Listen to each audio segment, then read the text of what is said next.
Hello everyone. इस video के अंदर हम लोग बात करेंगे एंटा एसिड ड्रग्स के बारे में। एंटा एसिड ड्रग्स कौन सी होती है, इसका क्लासिफिकेशन क्या है, ठीक है, उन सबको हम लोग समझेंगे। स्टार्ट करते हैं। Antacid drugs are substance that counteract और neutralise acidity. Antacid word से आपको पता चल रही है कि एसिड के अगेंस्ट, ठीक है। अगर न्यूट्रलाइज करती है किसको, एसिडिटी को। हमारे पेट के अंदर अगर HCl जो होता है ना वो ज़्यादा सीक्रेट होता है तो उसकी वजह से एसिडिटी हो जाती है आपको। उसका जो इफेक्ट होता है ना उसको न्यूट्रलाइज करता है ना। उन ड्रग्स को क्या बोलते हैं, एंटा एसिड ड्रग्स, ठीक है। They are used mainly for the treatment of gastrointestinal irritation और अल्सर। हमारे कोई भी जो GI ट्रैक में इरिटेशन होता है ना और अल्सर होता है, उन केसेस के अंदर इसका ज़्यादातर यूज़, उसके ट्रीटमेंट में इसका यूज़ लेते हैं, ठीक है। Antacids are basic substance given orally, they neutralise the gastric acid. ये क्या करती है, न्यूट्रलाइज करती है गैस्ट्रिक एसिड के इफेक्ट को। और जो हमारी pH होती है ना गैस्ट्रिक कंट्रेंट्स की, उसको क्या करती है, रेज करती है, ठीक है। आपको पता होगा ना, pH अगर इंक्रीज होगी तो वो बेसिक में जाएगी, ठीक है। इसके अलावा antacid are use to treat gastritis. इसके अलावा पेप्टिक अल्सर की कंडीशन में acids is produce by partial cells of stomach. जो हमारे पेट के अंदर, जो हमारे स्टमक के अंदर जो भी एसिड का सीक्रेशन होता है उसको उसको इनिबिट करती है एंटा एसिड ड्रग्स, ठीक है। अब आगे चलते हैं और बात करते हैं इसके एग्जांपल्स के बारे में। कौन कौन सी ड्रग्स होती है जो कि आती है इसके अंदर। सबसे पहले है aluminium hydroxide. Aluminium hydroxide, calcium carbonate, magnesium carbonate, magnesium trisilicate और sodium bicarbonate.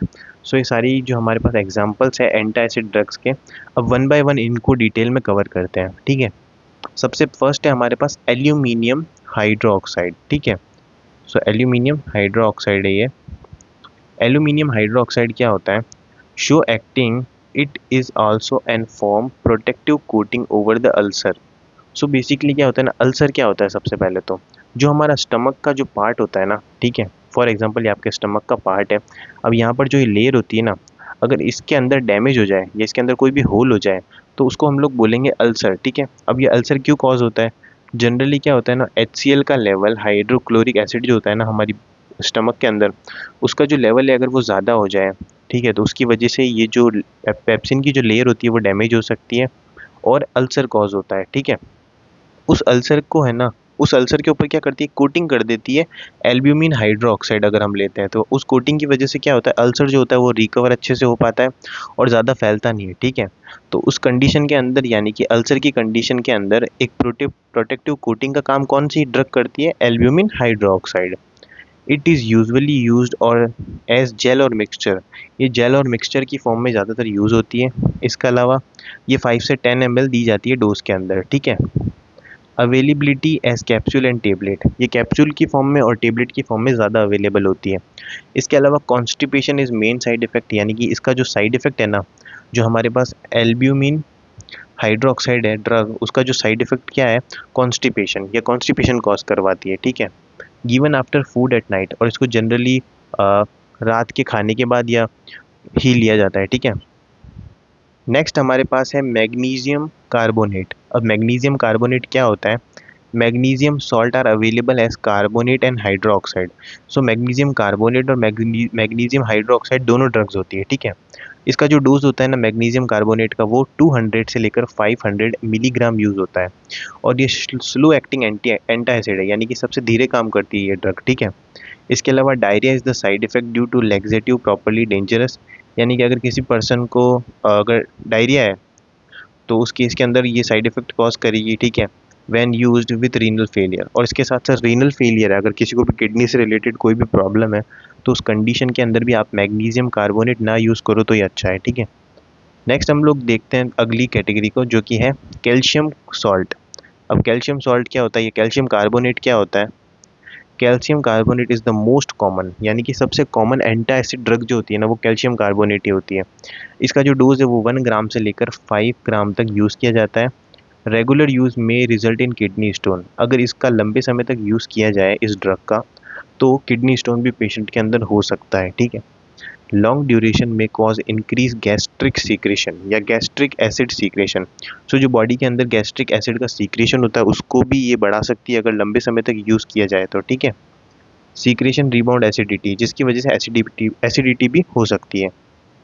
It work as extra source of dietary calcium, इसके अलावा ये डाइटरी कैल्शियम का भी एक सोर्स है काफ़ी रिच।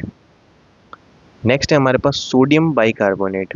सोडियम बाइकार्बोनेट, ठीक है, इट इज़ वाटर सॉल्यूबल, ये वाटर सॉल्यूबल है। इसका जो डोज है वो 1 ग्राम से 4 ग्राम तक यूज़ किया जाता है और इसके कंटिन्यू यूज़ की वजह से एल्कलॉसिस और रिबाउंड एसिड का फॉर्मेशन देखने को मिलता है।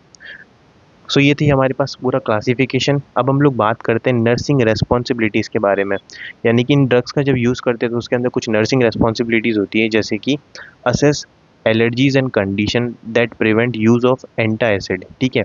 रीनल डिजीज, CHF और प्रेगनेंसी के केस में इसको यूज़ नहीं करना है। पेशेंट्स विथ CHF और कंजेस्टिव हार्ट फेलियर और hypertension should use low sodium antacid, यानी कि अगर किसी पर्सन को कंजेस्टिव हार्ट फेलियर और हाइपरटेंशन की कंडीशन है तो नर्स का एक प्राइमरी रोल है कि उसको low sodium antacid drugs ही दी जाए, ठीक है। Other medicine should be given 1 to 2 hour after antacid to prevent drug interaction.